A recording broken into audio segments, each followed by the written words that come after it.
Mummy जी, हद कर दिया आपने तो। अरे इतने गंदे पैरों से आप मेरे बेड पे लेट गई।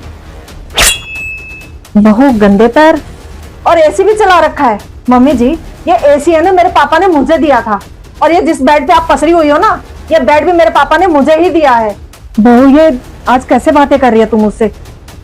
आज तक तो तूने मुझसे कभी ऐसे बात नहीं करी, आज क्या हो गया तुझे? हाँ, क्योंकि पहले मुझे अकल नहीं थी, पर अब अकल आ गई है कि शादी में जो बेटी को माँ बाप उसके सामान देते हैं ना, उस सामान पर केवल बेटी का ही अधिकार होता है, ना कि उसके पूरे ससुराल का। अरे ये क्या बात हुई भला? अरे बहू के सामान पर तो सबका ही अधिकार होता है।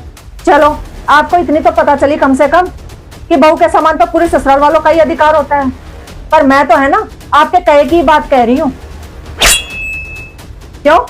आप ही तो कह रही थी दीदी को जब कल वो आई थी, भूल गई आप? देख खुशी, भूल के भी ये गलती मत करना। अरे वो गहने मैंने तेरे लिए दिए थे, और दामाद जी के कहने पे यूं बेच मत उन्हें। अरे गहने क्या बातों से बन जाएंगे? और मम्मी अब इनसे कैसे मना करूं? ये जिद पे अड़े हुए हैं, कह रहे थे कि पैसे आएंगे ना तब बनवा दूंगा।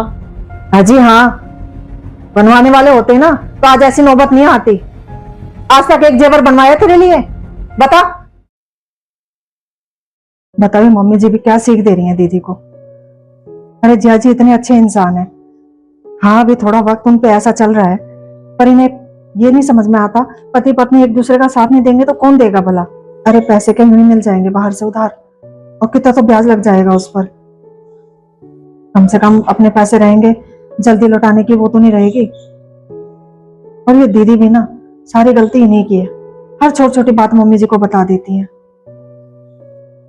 अब मुझे ही कुछ करना पड़ेगा, इन माँ बेटी को तो सबक मुझे सिखाना ही पड़ेगा।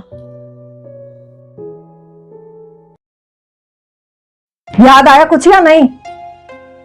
अरे जियाजी दीदी को इतना खुश रखते हैं, उनकी हर इच्छा पूरी करते हैं, पर आज जब जियाजी पे बुरा समय आया है तो आप दीदी को मना कर रही हो उनकी मदद करने के लिए। अरे पत्नी का हक होता है कि अपने पति का सुख में ही नहीं दुख में भी साथ देने का। अरे वो उनका साथ नहीं देंगी तो कौन कौन साथ देगा उनका? ये तो सोचो क्या बीतेगी उन पर। अरे मम्मी जरा सोचो, जियाजी की जगह ये होते और ऐसा टाइम इन पर आया होता, तब भी क्या आप यही कहती कि बहू अपने जेवर मत बेच इसके लिए? अरे जेवर तो होते ही इसलिए है ताकि वो अच्छे या बुरे वक्त में काम आ सके। मम्मी जी, औरत का असली गहना तो पति की खुशी होती है। सही कह रही है बहू तू। आज तूने अपने सामान पर यूं हक दिखाया तो मुझे कितना बुरा लग रहा है। अरे वो तो उसकी पत्नी है, उन्हें कितना बुरा लगा होगा। मैं तेरी नंद को भी फोन करके बोल देती हूँ कि जेवर तो फिर भी बन जाएंगे। दामाद जी को अभी ज्यादा मदद की जरूरत है। अब आप आराम से लेट जाओ। यह तो बस मैं आपको समझाने के लिए बस छोटा सा नाटक कर रही थी। सही किया बहू तूने जो मुझे ऐसे समझा दिया। अगर प्यार से समझाती ना तो शायद उल्टा मैं ही तुझे समझा देती।